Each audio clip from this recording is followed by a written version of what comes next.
एक बार जरा सोचिए, अगर जिस आंसर शीट के लिए आपने पूरा साल दिन रात मेहनत की हो, जिसके लिए कोचिंग, ट्यूशंस, प्रेशर, एक्सपेक्टेशन सब कुछ झेला हो, वही आंसर शीट सही तरीके से इवैल्यूएट ही ना हो, तो ना इसलिए कि आपने गलत जवाब लिखा, ना इसलिए कि पेपर कठिन था, बल्कि इसलिए कि सिस्टम के किसी कोने में कोई सर्वर क्रैश हो गया, कोई स्कैन्ड पेज ब्लर हो गया, कोई सप्लीमेंट्री शीट अपलोड ही नहीं हुई, या सॉफ्टवेयर ने आपकी पूरी मेहनत को ठीक से पढ़ा ही नहीं।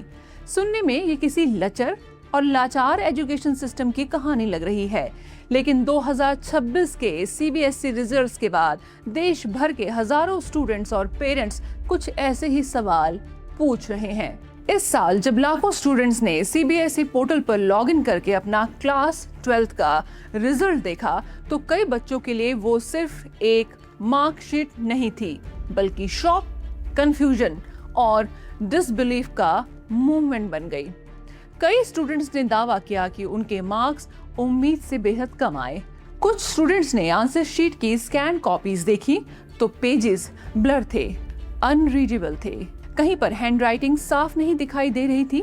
कुछ पेरेंट्स ने तो आरोप ये भी लगाया कि सप्लीमेंट्री शीट्स मिसिंग थी, यानी कि जो एक्स्ट्रा पेजेस बच्चों ने एग्जाम हॉल में भरे थे, वे इवैल्यूएशन में दिखाई ही नहीं दे रहे हैं।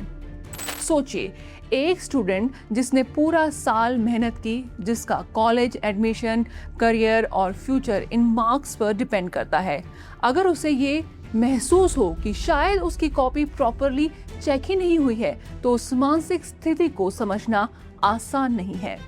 सवाल उठना लाजमी है, क्या आंसर शीट को स्कैन करने की प्रक्रिया में खामियां हैं? क्या इवैल्यूएशन प्रोसेस में ट्रांसपेरेंसी की कमी है? क्या ओवरलोडेड डिजिटल सिस्टम अब एजुकेशन सिस्टम पर प्रेशर बन रहा है?